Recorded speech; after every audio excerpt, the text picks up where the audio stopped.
அனைவருக்குமே வணக்கம். சற்று முன் கிடைத்திருக்கக்கூடிய ஒரு மிக மிக முக்கியமான செய்தி ஒன்று வெளியாகியுள்ளது. சற்று முன் கடலில் மிதந்த செந்தில் பாலாஜி தம்பி அசோக்குமார் உடல் கைப்பற்றிய போலீஸ் இது மாதிரி பார்த்தீங்கன்னா செய்திகள் வெளியாக இருக்குது. இன்று காலையிலே பார்த்தீங்கன்னா கடலில் பார்த்தீங்கன்னா பீச்சில் பார்த்தீங்கன்னா செந்தில் பாலாஜியுடைய தம்பி அசோக்குமாருடைய உடல் மிதந்திருந்ததாக தகவல் வெளியாக இருக்குது. சொல்லாம் பார்த்தீங்கன்னா இப்போ போலீஸாரால் கைப்பற்றி இப்போ யார் அப்படின்றத செக் பண்ணியிருக்கக்கூடிய நிலையில் தான் செந்தில் பாலாஜியுடைய தம்பி அப்படின்ற மாதிரி தகவல் வெளியாகி வரக்கூடிய நிலையில் தான் திமுகவுடைய தலைமையகத்துக்கு ஒரு பரபரப்பையும் பெரும் அதிர்ச்சியை சலிச்சிருக்கு.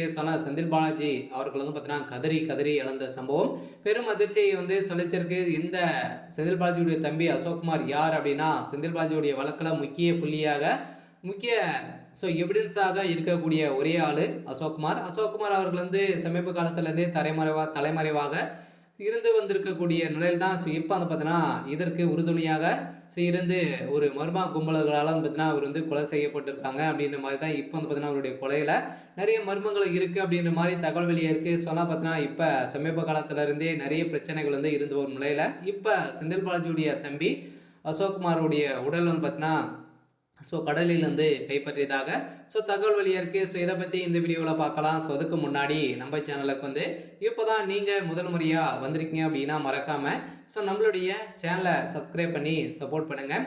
வாங்க வீடியோக்குள்ளே போகலாம்.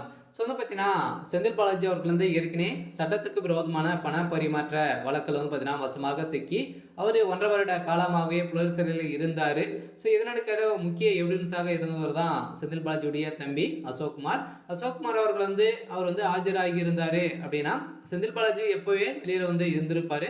இருந்தாலுமே ஏன் வரலை அப்படின்னா செந்தில் பாலாஜிக்கு தெரியும் அனைத்து எவிடன்ஸுகளும் பார்த்தீங்கன்னா செந்தில் பாலாஜியுடைய தம்பி கிட்ட அனைத்துமே இருக்குது. நிறைய டாக்குமெண்ட்டுகள்லாம் அவர்கிட்ட தான் இருக்குது.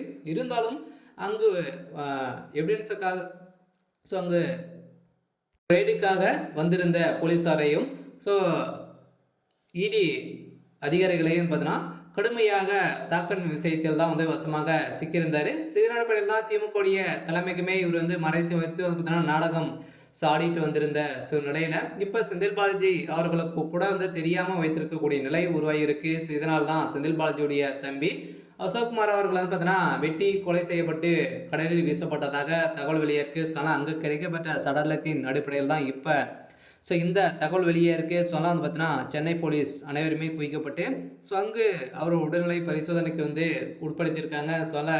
திமுகவுடைய தலைமையகத்தில் ஒரு நிறைய மிகப்பெரிய மோதல்கள் தான் ஏற்பட்டிருக்கு.